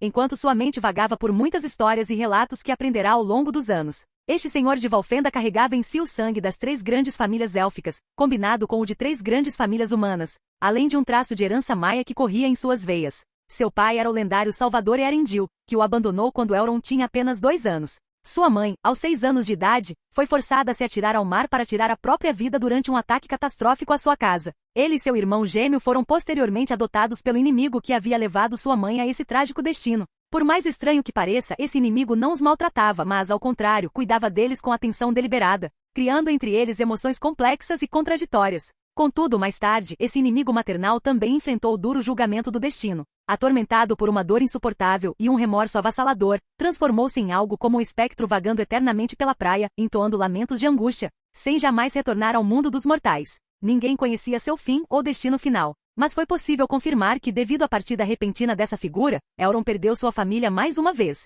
Outro elo rompido por forças além de seu controle. Sua existência inteira transbordou de solidão, dor profunda e despedidas definitivas daqueles que amava, sem nunca mais vê-los neste mundo. Esse sujeito é realmente detestável, murmurou Levi, balançando a cabeça lentamente enquanto suspirava em direção àquela estrela distante. Ele fechou os olhos gradualmente, sua consciência se dissipando enquanto se acomodava mais profundamente no conforto da cadeira. Sem se dar conta, o sono dominou ali mesmo no pátio. Ranger, um ruído minúsculo, quase inaudível, o despertou de repente. O sol começava a surgir no horizonte, pintando o céu em tons de rosa e dourado. Ao abrir os olhos, Levi descobriu que alguém o havia coberto com um cobertor durante a noite. No pátio à frente, uma figura colocava cuidadosamente uma carta na caixa de correio de Bilbo. O carteiro pareceu surpreso com o movimento de Levi. Peço minhas sinceras desculpas. Por favor, me perdoe. Não era minha intenção acordá-lo. Tentei falar o mais silenciosamente possível. Não importa. Eu não deveria ter dormido aqui fora de qualquer maneira, respondeu Levi, acenando com a mão em sinal de desdém. A voz do carteiro era de fato extremamente baixa. Quando o carteiro chegou diante de Levi sem que ele percebesse, isso demonstrava a notável habilidade dos hobbits de se moverem silenciosamente quando desejavam. É importante saber que Levi passou a maior parte dos últimos anos em centros de batalha, lutando quase continuamente em diversos conflitos. Embora poucas coisas pudessem realmente ameaçá-lo, ele ainda mantinha um estado básico de alerta. Qualquer perturbação incomum normalmente chamaria sua atenção imediatamente. Mas a furtividade desse hobbit passou completamente despercebida até mesmo por ele. Com licença, você é aquele Levi? Perguntou o hobbit carteiro cuidadosamente após concluir sua tarefa. Sou eu, confirmou Levi com um aceno de cabeça. É você mesmo. Já ouvi inúmeras histórias sobre você por todo o condado. O carteiro ficou visivelmente animado, seu pequeno corpo praticamente vibrando de energia. Ele se atrapalhou por alguns instantes antes de finalmente tirar um pequeno caderno gasto que carregava consigo. Será que eu poderia pedir um autógrafo seu? Sei que o pedido pode parecer indelicado, mas meus filhos adoram ouvir histórias sobre você. Se eles pudessem ver isso. Ele parou de falar, ficando sem jeito. Se meu comportamento te ofendeu, por favor, finja que não ouviu o pedido. Visivelmente constrangido, o carteiro baixou a cabeça e começou a retirar a mão. Naquele instante, Levi se levantou e delicadamente tirou o caderno das mãos nervosas do rapaz. Onde devo assinar? Sim, bem aqui, exclamou o carteiro. Então Levi escreveu seu nome com uma caligrafia ousada e confiante na página designada. Ao devolver o caderno, ele também entregou ao carteiro, que ficou encantado, vários docinhos cuidadosamente embrulhados. Para seus filhos. Doces especiais do Dali. Eles vão adorar. Muito obrigado. O carteiro apertou o caderno e embrulhou os doces com gratidão, curvando-se com genuína emoção. Minha casa fica no extremo leste, ao norte de Hobbiton. Se por acaso você passar por aquela região, ficarei absolutamente encantado em recebê-lo como meu convidado. Ótimo. Vou me lembrar disso, respondeu Levi com um sorriso afável, despedindo-se cordialmente do carteiro.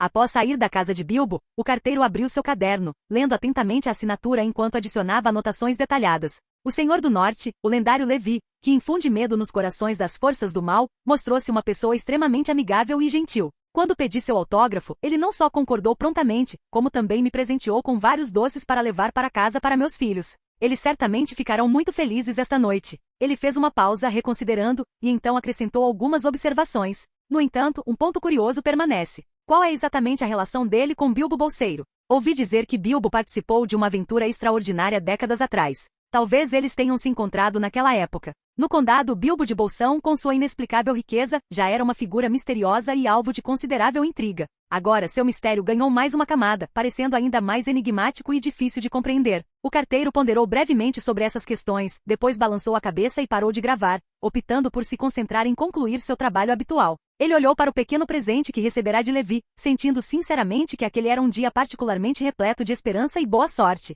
Bilbo, sua correspondência chegou.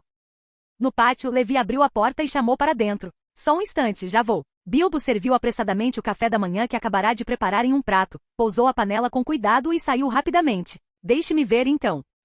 Ele leu lentamente a assinatura da carta com atenção. Frodo Baggins, de Buckland, Brand Hall, murmurou pensativo. Ah, é? Ao continuar a leitura, a expressão de Bilbo mudou, demonstrando genuíno interesse. Após um instante, Bilbo assentiu com um evidente reconhecimento. Eles continuam tão hospitaleiros e generosos como sempre. Isso é muito característico deles. O que foi, Bilbo? Perguntou Levi, curioso para saber o conteúdo da carta e a reação de Bilbo. Um convite para um banquete de um primo bastante próximo meu. Frodo Bolseiro, explicou Bilbo. Ainda ontem nasceu o filho dele. Por uma grande coincidência, essa criança recém-nascida faz aniversário no mesmo dia que eu. Nasceu em 22 de setembro. O humor de Bilbo parecia um tanto complexo, uma mistura de nostalgia e emoção transparecendo em seu semblante marcado pelo tempo. Eles planejam seguir o exemplo de Gerontius Brandybuck, oferecendo um grande banquete em Brand Hall para celebrar o nascimento saudável da criança e sua chegada ao mundo. Deixe-me ver o que diz a carta. Esta criança já tem um nome atribuído. A carta menciona isso claramente. Chama-se Frodo. Frodo Bolseiro, disse Bilbo, com a voz carregada de um tom estranhamente significativo.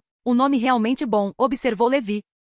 Capítulo 297. Amigo das mulheres e das crianças. Você gostaria de vir? Bilbo acenou com a carta, estendendo um convite casual a Levi. A família de Drogo é gente boa. Eles não se importariam que eu trouxesse um convidado a mais. Na verdade, provavelmente adorariam. Afinal, quanto mais gente, melhor. A carta diz algo nesse sentido. Se você tiver amigos e parentes que possam comparecer, por favor, traga-os. Bem, então não serei tímido. Levi concordou prontamente, grato pelo convite. Por acaso ele tinha vários barris de vinho fino em sua mochila, que serviriam perfeitamente como presentes para a família de Drogo. Maravilha! Então deixe-me preparar tudo. Partiremos em breve. Dito isso, Bilbo correu para dentro para reunir o que precisava para a viagem. roupas formais para ocasiões importantes, pequenos presentes simbólicos expressando sentimentos e bênçãos para oferecer após ver o recém-nascido. Esses eram costumes, embora não estritamente necessários. Segundo Bilbo, mesmo que alguém aparecesse com roupas casuais, sem trazer nada, e desfrutasse do banquete livremente, a família de Drogo ficaria perfeitamente satisfeita. Quando Bilbo terminou de arrumar as malas e saiu carregando uma caixa embrulhada de forma decorativa, ele e Levi partiram para o leste pelos caminhos sinuosos do condado. Bilbo ia à frente, conversando animadamente enquanto caminhavam. Prímula, a esposa de Drogo, vem da família Brandebuck. Seu pai, Gerôncio Brandebuck, frequentemente oferecia banquetes suntuosos em Brandebuck Hall. O local sempre ficava repleto de iguarias vindas de todos os cantos do condado. Aquele senhor é realmente um cara legal. Todo mundo chama de Grande Gerôncio, principalmente por causa da barriga avantajada, mas a generosidade dele é igualmente grande. Ouvi dizer que há alguns anos, ele chegou a organizar uma convenção de apreciação da culinária de beira de estrada. Infelizmente não pude comparecer a esse evento. Levi perguntou com genuína curiosidade. Ele estará em Brande Hall desta vez? Não, ele não estará. O tom de Bilbo mudou, tornando-se mais baixo. Ele nunca mais estará. Ele faleceu há 5 anos. Que pena, respondeu Levi por trás. Todo mundo envelhece, Levi. No instante em que essas palavras saíram de sua boca, Bilbo pareceu pressentir algo e parou no meio do caminho. Balançou a cabeça sem dar mais detalhes, simplesmente continuando a seguir pela trilha. Hobbiton não ficava longe de Buckland. Apenas uma cidade e 2 aldeias a separavam. Embora não tivessem pressa, chegaram bem antes do início do banquete. No caminho, pararam na pousada Green Dragon Inn Biavater para descansar e se refrescar, pedindo a cerveja artesanal local. Após os primeiros goles, a espuma cobriu suas bocas, dando a impressão de que haviam crescido repentinamente longas barbas brancas. À tarde, ao atravessarem a ponte Brandivine, entraram oficialmente em Buckland e chegaram ao local do banquete. Ei, Drogo! Bilbo chamou alegremente um hobbit ocupado arrumando os pratos nas mesas do banquete. Ó, Bilbo! O hobbit se virou, movendo-se com uma lentidão deliberada. Ficou imediatamente evidente que a generosidade daquele sujeito era considerável, sua compleição física era condizente com seu espírito generoso. Drogo aproximou-se alegremente, enxugou as mãos no avental e deu um abraço caloroso em Bilbo. Sua figura rechonchuda fazia-o parecer largo e robusto. Após aceitar o presente que Bilbo lhe ofereceu, ele recebeu Levi com uma formalidade inesperada. Preciso lhe apresentar, disse Bilbo, dando um passo para o lado. Este é meu amigo Levi. Será que você já ouviu falar dele? Esse nome me soa muito familiar, murmurou Drogo, erguendo a cabeça com curiosidade. Então ele congelou completamente. Vê você, olá. Sua mão tremeu levemente enquanto ele apertava a de Levi. É você mesmo? Estou sonhando. Se você está se referindo ao senhor de Hoadside Keep, então sim, sou o verdadeiro, respondeu Levi cordialmente, curvando-se levemente para o hobbit de porte avantajado. Levi, às suas ordens. Trouxe vários barris de vinho fino. Onde devo colocá-los? Por favor, siga-me, senhor Levi. Drogo abandonou completamente seu trabalho, pegou imediatamente o presente de Bilbo e conduziu Levi para dentro. Bilbo ficou sozinho do lado de fora. Ele queria ter falado mais alguma coisa, mas hesitou, observando Levi e Drogo desaparecerem lá dentro. Só conseguiu balançar a cabeça resignado e segui-los. Mal haviam sido trocadas 2 frases e seu primo já o havia esquecido. Quando Levi colocou os barris de vinho no chão, Drogo os moveu para o lugar mais proeminente da adega, exibindo-os com especial cuidado e reverência. Bilbo tossiu deliberadamente de perto dali. Claro que eu não me esqueceria do meu querido primo Bilbo. Aceite um chá, ofereceu Drogo prontamente, embora um tanto tardiamente. Bem, eu perdoo seu pequeno descuido, já que o chá está muito bom, disse Bilbo, acomodando-se em uma cadeira com graciosa compreensão. Os campos de trigo e as espigas de milho tremiam suavemente na brisa da noite. Moinhos de vento distantes giravam lentamente contra o céu que se suavizava. O banquete daquele dia revelou-se excepcionalmente animado e espirituoso. Quando o sol finalmente se pôs e a grande estrela da esperança reapareceu no céu que escurecia, Prímula, esposa de Drogo, conseguiu roubar um breve momento para descansar. Frodo finalmente adormeceu. Não foi fácil. Ainda bem que minha irmã me ajudou a acalmá-lo. Você deve estar exausta, disse Drogo afetuosamente, sem se importar com a presença dos outros. Ele sorriu e a envolveu num abraço terno, o afeto do casal evidente e genuíno. Ambos tinham figuras relativamente arredondadas, tendo desfrutado da excelente comida de Buckland, e pareciam bastante saudáveis e satisfeitos. Bilbo parecia surpreendentemente esbelto ao lado deles em comparação. Você não conheceu Frodo antes, então permita-me apresentar-lhe a convidada mais ilustre deste banquete, disse Drogo, conduzindo sua esposa até Levi. Exclamou Prímula, quase saltando de tanta animação. Nunca imaginei que você viria. Você é tão alto e forte quanto diziam os rumores. Aliás, ouvi dizer recentemente que uma grande muralha surgiu no norte, quase tão longa quanto o próprio condado. Isso é verdade? Sempre quis vê-la com meus próprios olhos. Sim, é verdade. Eu mesmo construí, confirmou Levi. No entanto, não recomendo que você visite aquele lugar. A região tem muitos lobos e orcs ferozes. Eles atacam tanto crianças quanto adultos. Você precisa ter muito cuidado com esses perigos. Com essa simples advertência, Levi extinguiu o modesto desejo de viajar que acabará de surgir no coração do hobbit. Contudo, suas palavras suscitaram muitos outros assuntos de conversa. Os dois conversavam com desenvoltura e, aos poucos, uma multidão se formou ao redor deles. Mulheres e crianças eram especialmente numerosas, atraídas pela curiosidade e pelo desejo de se aquecerem. Em pouco tempo, Drogo e Bilbo foram delicadamente empurrados para o lado, restando apenas observar aquele círculo crescente conversando animadamente ao redor de Levi. Os dois trocaram olhares cúmplices, ambos parecendo bastante impotentes diante do ocorrido.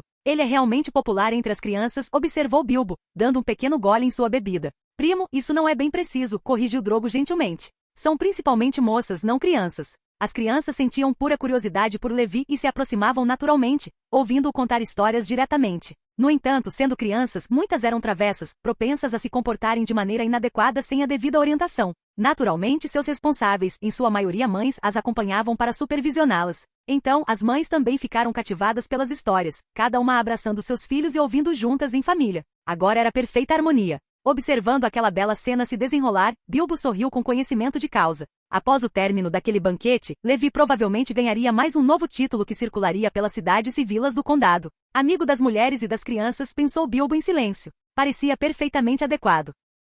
Capítulo 298. Jardim no Céu e Cidade da Água. Após o banquete, Levi não se esqueceu de visitar o jovem Frodo. No entanto, o bebê era muito frágil naquela fase inicial. Um recém-nascido exigia cuidados extraordinários, Levi não se atrevia a pegá-lo no colo. Temendo que até o menor toque descuidado pudesse causar-lhe algum mal, decidiu adiar o encontro até que a criança estivesse mais forte, pelo menos alguns meses depois. Em meio aos pedidos relutantes e rostos decepcionados das crianças, Levi acenou em despedida, enchendo as mãos de cada uma com doces antes de partir. Claro, Levi não estava carregando pessoalmente toda essa quantidade de doces. Ele simplesmente usou generosamente os suprimentos domésticos de Drogo. Não tenho objeções de forma alguma, Drogo o assegurou afetuosamente. O tempo passa rápido quando se está contente. De manhã, Levi acompanhou Bilbo de volta a Bolsão, despediu-se e partiu para o sul. Ele permaneceu na Fortaleza da Estrada por um ano inteiro sem número perceber como as estações haviam mudado. Quando o outono chegou novamente no ano seguinte, Bilbo inesperadamente tomou a iniciativa de visitar o local, passando uma noite na Fortaleza da Estrada.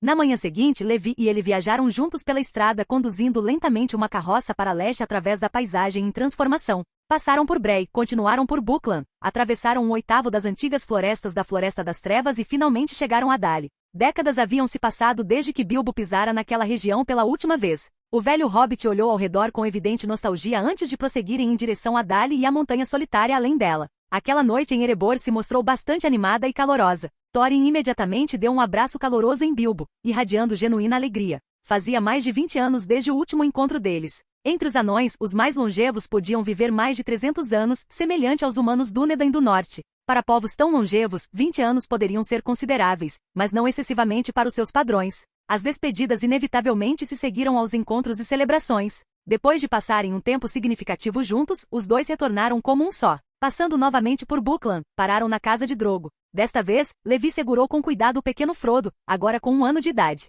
A criança era notavelmente vivaz, ria lindamente com pura alegria e possuía um charme considerável para alguém tão jovem. Assim, mais 1 ano se passou quase imperceptivelmente. Durante esse período, os moradores do forte à beira da estrada começaram a notar que seu senhor passava consideravelmente mais tempo em casa. Ele não desaparecia mais repentinamente em longas aventuras, sumindo por meses ou até mesmo anos seguidos. Contudo, mesmo ficando em casa, Levi estava longe de ficar ocioso. Às vezes, ele visitava Riverford especificamente, caminhando de um lado para o outro pelas 3 terras do delta como se as estivesse examinando com atenção cuidadosa. Ocasionalmente, certos construtores o acompanhavam, conversando enquanto observavam a paisagem pensativamente. A posição de construtor exigia uma contribuição significativa, pelo menos 1000 pontos, geralmente tornando o indivíduo um capitão de esquadrão de construção. Eles comandavam todas as operações de síntese de blocos e ferramentas, detendo considerável autoridade e responsabilidade. No segundo ano, após realizar levantamentos suficientes, Levi estabeleceu um novo e ambicioso projeto de construção. Usando pedra, ele circundou as 3 massas de terra, separadas pelos rios convergentes, cercando completamente a área central onde as águas se encontravam e convergiam.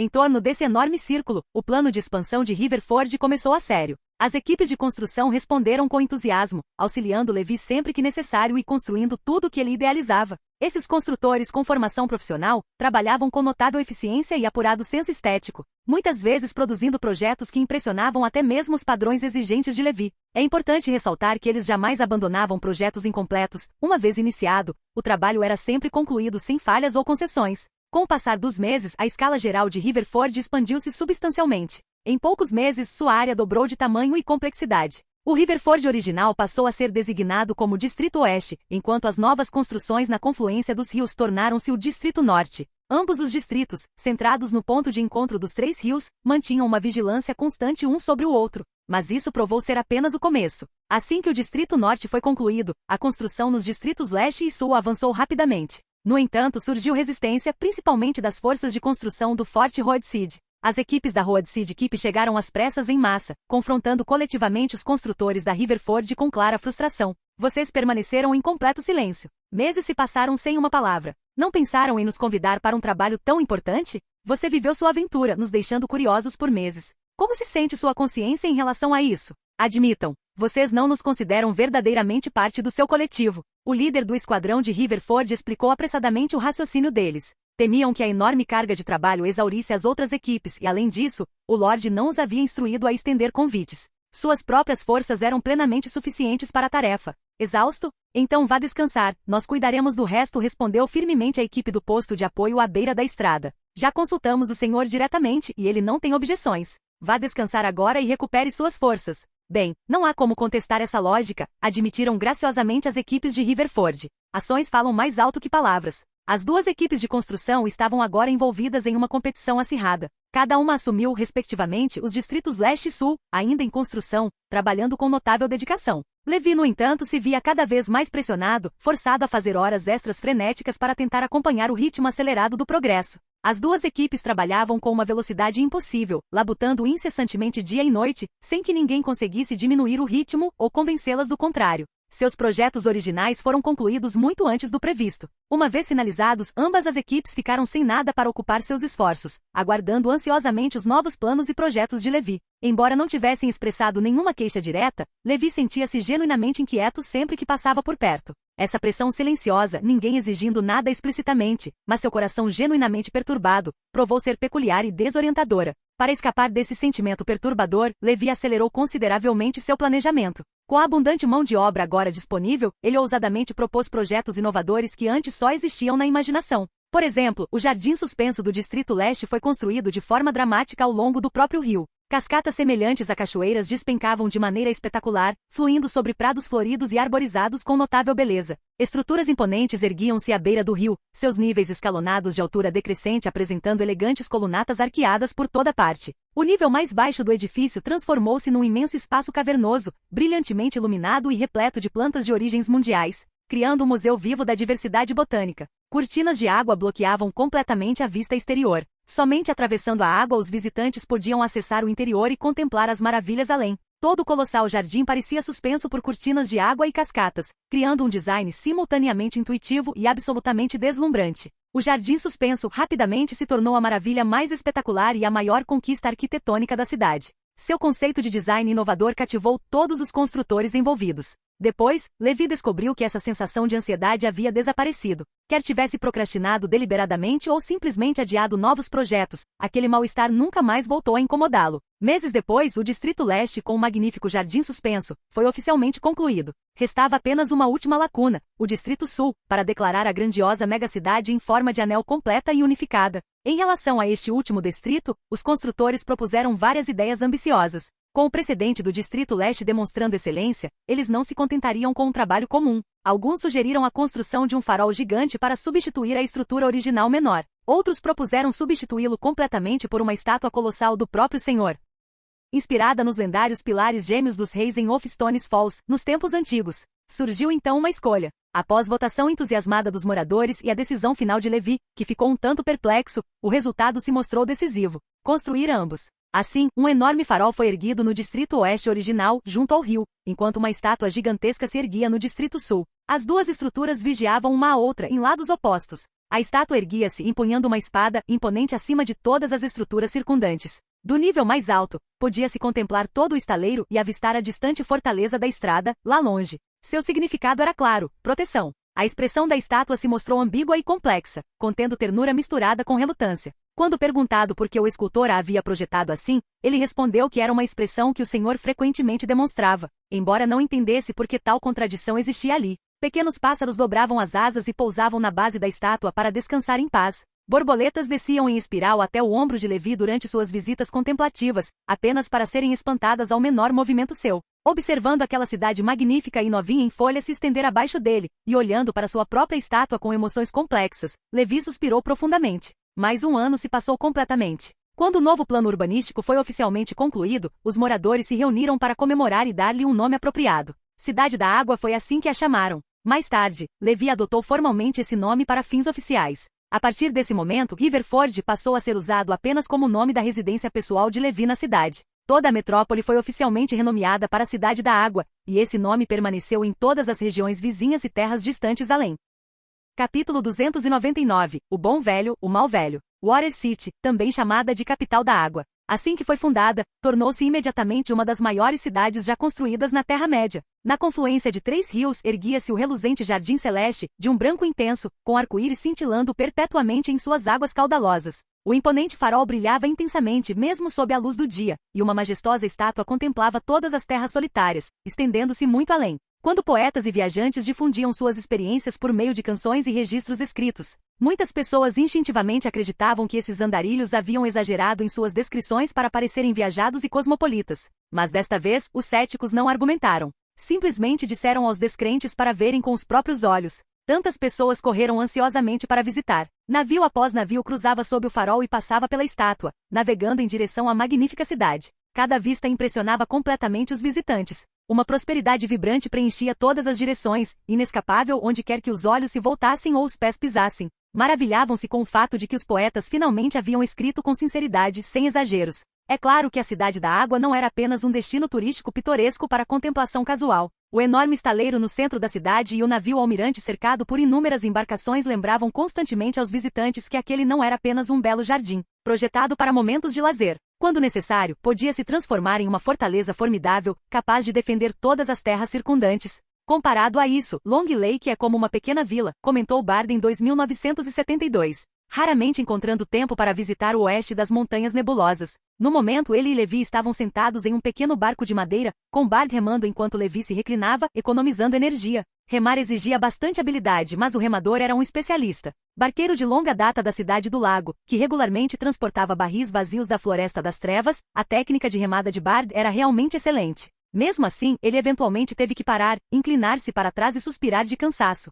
Ufa! Bard recuperou o fôlego, enxugando o suor da testa curtida pelo tempo. Anos atrás, essa distância não significava nada. Ele conseguia remar com anões do norte ao sul e vice-versa sem se cansar demais. Agora, deixe-me assumir o comando, ofereceu Levi gentilmente, pegando os remos enquanto Bard descansava agradecido. Bard, de cabelos brancos, não resistiu, simplesmente se recostando confortavelmente, apreciando a brisa enquanto observava a paisagem em ambos os lados. A água ondulava sob eles, o barco deslizava suavemente pela correnteza.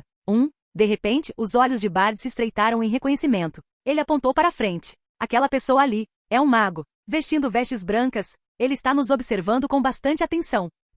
Levi se virou seguindo a direção de Bard, e viu um rosto idoso e severo observando sua aproximação. Saruman. Ele estava acenando com entusiasmo. Levi desviou o olhar deliberadamente. Bard, por que você tem um olhar tão penetrante? Vejo que você me viu. Está me ignorando? Saruman gritou da margem, sua voz ecoando sobre a água com uma projeção mágica. Suspiro. Relutantemente, Levi remou o barco em direção à posição de Saruman na margem do rio. Nosso sábio tem nos visitado com frequência ultimamente, observou Levi, aproximando o barco da margem. Será? Saruman fixou seu olhar penetrante em Levi, que desembarcava, e depois lançou um olhar para Bard, que permanecia no barco atrás dele. Acho que não. Para mortais, já se passou um tempo considerável desde nosso último encontro. As palavras dos magos sempre carregavam múltiplos significados. Levi não respondeu ao comentário enigmático, apenas perguntou diretamente. Então, o que traz este mago de vestes brancas à Cidade da Água? Nada de particularmente especial. Saruman balançou a cabeça lentamente. Apenas ouvi dizer que a paisagem aqui é agradável e notável. Pensei em visitar por mim mesmo.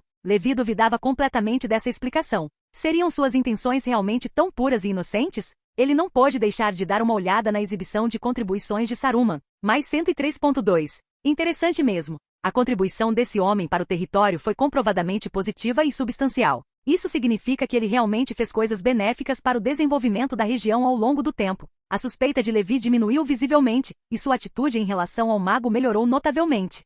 Como deve ser. Isso sim é tratar um convidado como se deve, disse Saruman com evidente orgulho e satisfação. Pelo seu tom, pareço um bárbaro selvagem. Sempre soube como receber convidados adequadamente. Sério? Eu pessoalmente não tive uma experiência particularmente boa de hospitalidade da sua parte. Você atraiu isso para si mesmo por meio de suas próprias ações. Você nunca cometeu um erro de julgamento? Nenhum dos dois cedeu. Discutiram enquanto caminhavam pela margem do rio. Bard achou essa troca de palavras típica da interação entre eles. Ele nem se surpreenderia se Levi, de repente, pegasse o cajado de Saruman e saísse correndo com ele só para pregar uma peça. Em meio à discussão, os olhos de Levi brilharam com uma súbita percepção. Ele sentiu algo mudar significativamente e instintivamente olhou para cima. A contribuição de Saruman havia diminuído consideravelmente. O que você fez? Eu? Saruman pareceu confuso com a acusação. Eu não fiz absolutamente nada. Não, você definitivamente fez alguma coisa. Este é o meu território, Saruman. Nada escapa ao meu conhecimento aqui. Deixe de lado suas suspeitas imediatamente. Se você acredita que eu fiz algo problemático, investigue você mesmo em vez de ficar perguntando sem pensar aqui como uma criança insegura. Levi ficou em silêncio, analisando cuidadosamente a resposta. Embora a contribuição de Saruman tivesse diminuído um pouco, ele permanecia otimista no geral. Levi não podia insistir indefinidamente nessa questão menor sem provas. Talvez Saruman tivesse feito algo problemático nos bastidores, mas sem provas concretas, o melhor que Levi podia fazer era espancá-lo fisicamente. Isso seria, em última análise, inútil e improdutivo. Além disso, golpear com muita força poderia irritar o velho mago, o que, por sua vez, poderia afetar Levi negativamente. Principalmente sua reputação sofreria, parecer intimidar anciãos desnecessariamente prejudicaria sua posição perante as pessoas. Tudo bem, decidiu Levi pragmaticamente. Aproveite a vista da cidade. Olhe como quiser. Se cansar, visite Riverford para tomar um chá e um refresco. Isso é melhor, disse Saruman, acenando com a cabeça em aprovação, e se despediu para explorar as maravilhas em outros lugares. Os pensamentos de Levi divagavam enquanto ele observava o mago partir. Ver Saruman o fez lembrar de Isengard e Rohan. Ele se perguntou como Rohan estaria atualmente e para onde Aragorn teria ido. Não ouvirá falar de nenhum dos dois por mais de uma década. O Ranger simplesmente desaparecera de todos os registros. Como está bem ultimamente? Levi perguntou repentinamente a Bard, preferindo se concentrar nas pessoas próximas com quem realmente se importava. Ele está bem, respondeu Bard com carinho. Embora haja algo que eu não mencionei. Há alguns meses, nasceu seu primeiro filho, um menino saudável chamado Bran. Bard irradiava orgulho ao receber a notícia. Eu não tinha ouvido falar disso, disse Levi, recuperando o fôlego com genuína surpresa. A notícia me pegou completamente desprevenido. Você esteve ocupado aqui por anos sem visitar Dali, explicou Bard compreensivamente. Eu mesmo descobri o nascimento de Bran tarde. Estava investigando ruínas antigas ao norte de Buckland, supostamente onde os ancestrais de Rohan viveram antes de marcharem para o sul para estabelecer seu reino. Beorn me consultou sobre a possibilidade de reconstruir aquela fortaleza como uma defesa avançada contra os orcs das montanhas de Gundabad e os perigos das Montanhas Cinzentas. Levi consultou seu mapa mental atentamente. Portanto, a visita de Bard não fora inteiramente casual e social. O arqueiro jamais perdia oportunidades práticas ou questões estratégicas. Franzborg identificou Levi, referindo-se ao local histórico e relembrando antigos registros daquela cidade do norte, onde pessoas viveram antes de marcharem para o sul para derrotar os inimigos de Gondor e estabelecer o reino Rohirrim. Então prossiga livremente, aprovou Levi após breve e cuidadosa reflexão. Reconstrua conforme necessário. Capítulo 300. Os passos da geração mais jovem. Com os planos finalizados e a autorização máxima obtida, o projeto teve início. Equipes de construção e de segurança chegaram rapidamente às ruínas de Franzborg, no extremo norte do Vale do Anduin, situadas encostadas entre duas cadeias de montanhas. Ao norte dessas ruínas ficavam as Montanhas Cinzentas, que continham um assentamento anão destruído, o Salão de Dain. Claro, este Dain não era o Dain das Colinas de Ferro. Este Dain era o bisavô de Thorin. Dain e Dainironfoot dos Iron Hills era conhecido como Dain II. Séculos atrás, Dain governou este lugar como o rei dos anões das Montanhas Cinzentas. Um dragão o matou diante dos portões de seu próprio salão, e o assentamento caiu em ruínas pouco depois. Posteriormente, os anões se mudaram para a Montanha Solitária, estabelecendo outro reino sob a montanha. Este novo reino foi liderado por um dos descendentes de Dain, o avô de Thorin, Tror, que se tornou o primeiro rei sob a montanha. Então, os homens do norte estabeleceram Dali ao pé da montanha, encontraram o dragão de fogo Saug, e assim a história continuou até os dias de hoje. Observando as equipes de construção em plena atividade na cidade em ruínas, Levi teve algumas ideias. Com o tempo, talvez aquele assentamento anão perdido também pudesse ser recuperado.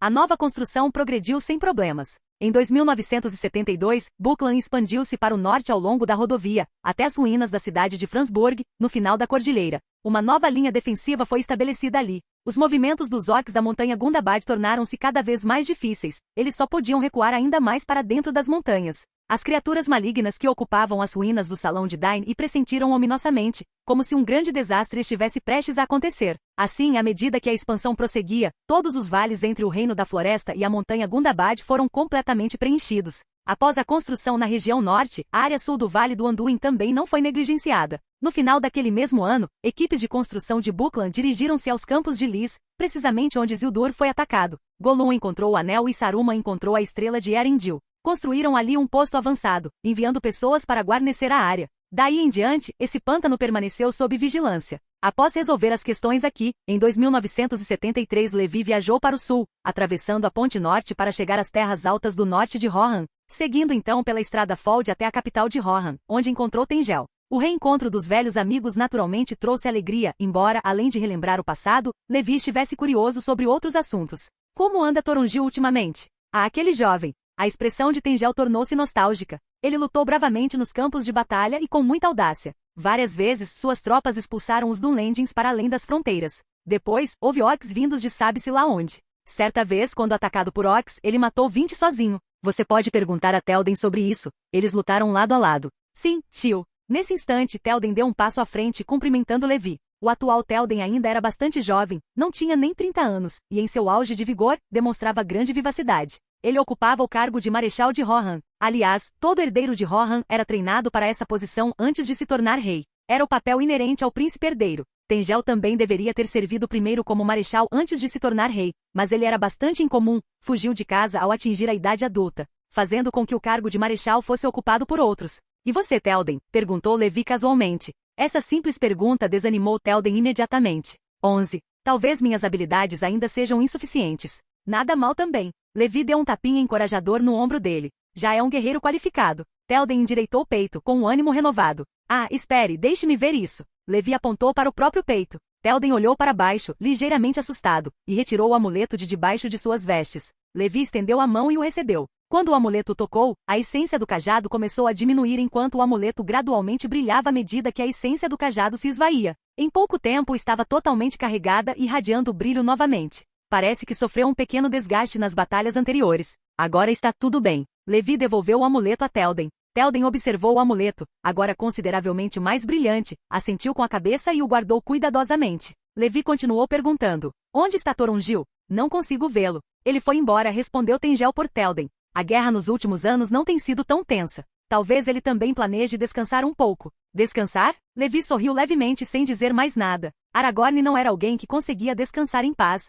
A essa altura, ele provavelmente já havia partido para Gondor, provavelmente acompanhado por um velho de vestes cinzentas. Ectelion receberia Gandalf de braços abertos, os dois teriam muito o que conversar. Bem, preciso visitar outros lugares e visitar outros velhos amigos. Você não gostaria de ficar mais tempo em Rohan? Tengel insistiu para que ele permanecesse. Ultimamente as coisas estão mais tranquilas. Aprendi vários pratos especificamente, querendo experimentá-los pessoalmente. Levi fez uma pausa, falando com tato. Melhor não. Se tiver oportunidade, da próxima vez eu te ensino a fazer coisas deliciosas. Que pena. Tengel parecia um tanto solitário. Pai, o senhor está interessado nisso? Uma voz iluminou seus olhos. Théoden disse curioso. Nunca ouvi você mencionar isso, nem vi você entrar na cozinha. Meu bom filho, de fato não mencionei isso. Vejo curiosidade em seus olhos. Lembre-se de vir jantar em casa hoje à noite, prepararei um banquete suntuoso. Théoden assentiu com a cabeça, a expectativa aumentando. Levi hesitou em falar, decidindo, por fim, não interromper aquele raro momento de reunião familiar entre pai e filho. Espero que na próxima vez que eu vir Théoden, ele ainda consiga manter esse sorriso.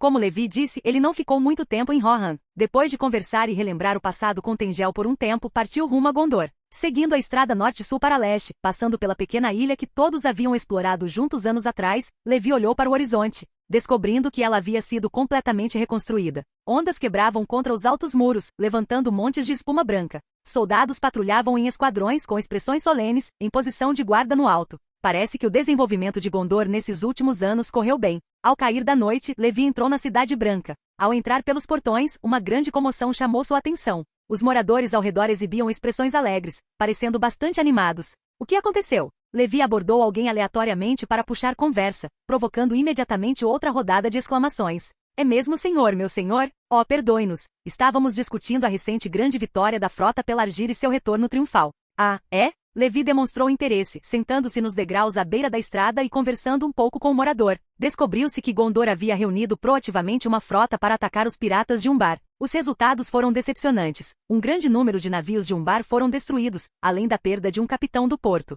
Já para a frota de Gondor, as perdas foram insignificantes, praticamente nulas. Entendo. Uma campanha verdadeiramente bem-sucedida, digna de comemoração. Embora soubesse o que havia acontecido, alguns detalhes permaneciam obscuros. Mas isso não importava. Ao encontrar Ectelion, ele também mencionou esse assunto. Ah, você quer dizer Thorongil. Ao mencionar essa pessoa, o rosto de Ectelion esboçou um sorriso. Esse jovem é bastante inteligente e perspicaz. Sempre o considerei um dos meus conselheiros mais importantes. Sabe, há muitos anos, eu fortaleci continuamente Pelargir e as defesas do rio. Thorongil pensava como eu, nós dois reconhecíamos unanimemente os piratas do sul como ameaças enormes para Gondor. O recente ataque a Umbar foi uma proposta de Thorongil. Eu o autorizei, nomeando o comandante. Devo dizer que seus planos e ações foram verdadeiramente ousados. Originalmente, um ataque direto teria sido bastante contestado, mas ele aproveitou a noite, reunindo uma pequena equipe de vanguarda, lançando ataque surpresa e destruindo inesperadamente enormes navios piratas. O capitão do porto de Umbar também foi eliminado pessoalmente por ele. Levi assentiu com a cabeça, sem se surpreender com as impressionantes façanhas de Aragorn na guerra. Agora Umbar ficará caótica por um bom tempo. De fato, Ectelion concordou. Este feito pode ser considerado o maior resultado de guerra de Gondor nos últimos anos. Infelizmente, Thorongil não retornou triunfalmente com a frota, nem voltou a Minas Tirith para receber recompensas. Ele partiu diretamente. Levi disse meio sem jeito, parece que cheguei um passo atrasado de novo. Esse garoto corria muito bem, não conseguia ficar parado nem por um instante. De quem ele aprendeu isso? Obrigado por assistir, se gostou deixa o like e inscreva-se. Quanto mais apoio mais vídeos, e se possível apoie o canal doando no Pix do canal na descrição do vídeo. Qualquer valor ajuda, assim o canal pode trazer fanfics e novels de autores pagos e novos vídeos são postados com mais frequência. Muito obrigado a todos, curtam o canal.